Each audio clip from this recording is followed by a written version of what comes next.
नहीं आएंगे वापस।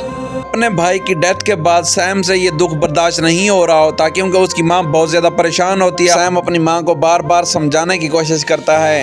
इस हकीकत को मानना होगा। सैम की दोस्त उसको बोलती है, सैम अब इस हकीकत को हमें मान लेना चाहिए कि फराज भाई कभी वापस नहीं आएंगे।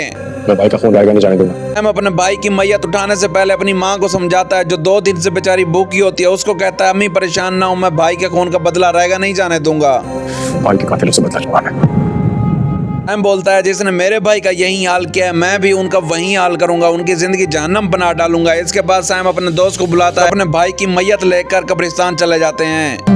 दूसरी जानिब आप देखेंगे सारा और उसके घर वाले बहुत ज्यादा खुश होते हैं क्योंकि आज उनके घर में शादी होती है और सारा का जो ड्रीम होता है वो आज पूरा होने जा रहा होता है। बहुत प्यारी लग रही है और इतना प्यारा रूप आया है मेरी बेटी के ऊपर। सारा के घर वाले सारा को देखकर बहुत ज्यादा खुश होते हैं क्योंकि आज सारा बहुत ज्यादा प्यारी लग रही होती है। अब आप हम खुश हो।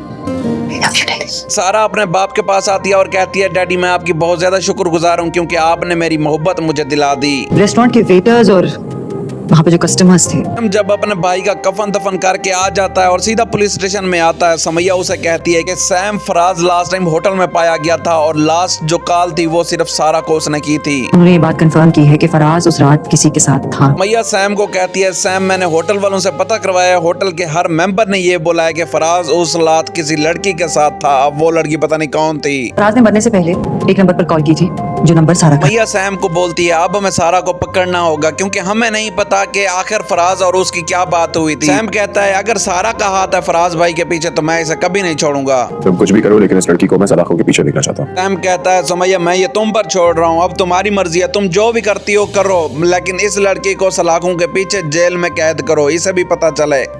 जब तुम दुल्हन बनकर तैयार हो जाओ। दूसरी जानिब सारा और अहमद बहुत ज्यादा खुश होते हैं क्योंकि आज इनकी शादी हो रही होती है। तो सबसे पहले मैं तुम्हें देखूंगा और उससे पहले कोई तुम्हारा चेहरा नहीं देखेगा। अमर और सारा की ये सिर्फ हसरत ही रह जाएगी क्योंकि इससे पहले वो अरेस्ट हो जाएंगे। आज मैं आ जाऊंगी ना हमेशा के लिए, फिर दिल भर के देखते रहना। अमर बोलता है, नहीं मैंने तुम्हें पहले ही देखना है क्योंकि मुझसे तुम्हारी जुदाई बर्दाश्त नहीं होती। लेकिन फिर अगले ही लम्हे सैम पुलिस के साथ उसके घर में पहुंच जाता है और वो वहां पर बहुत ज्यादा खुश होती है, नाच रही होती है क्योंकि आज उसकी विदाई होने वाली थी। सैम आगे जाकर शादी को रोकेगा, पीछे समैया लोग आ जाएंगे और कहेंगे हमने सारा को अरेस्ट करना है। सैम और समैया सारा को अरेस्ट करके जेल में लेकर जाते हैं और सारा पूरी रात जेल में बैठी रहती है और बहुत ज्यादा रोती रहती है क्योंकि उसकी शादी खराब हो गई। सारा दिल ही दिल में सोच रही होती है, आखिर मैं किस मुंह से घर जाऊंगी, मेरे कजन क्या सोचेंगे, तो जिंदगी बर्बाद हो गई। इसलिए वो अपने आप को मारने की कोशिश करती है लेकिन पुलिस वाले उसे पकड़ लेती हैं। अगर आपको हमारी वीडियो अच्छी लगती है तो काइंडली लाइक एंड सब्सक्राइब जरूर किया करें।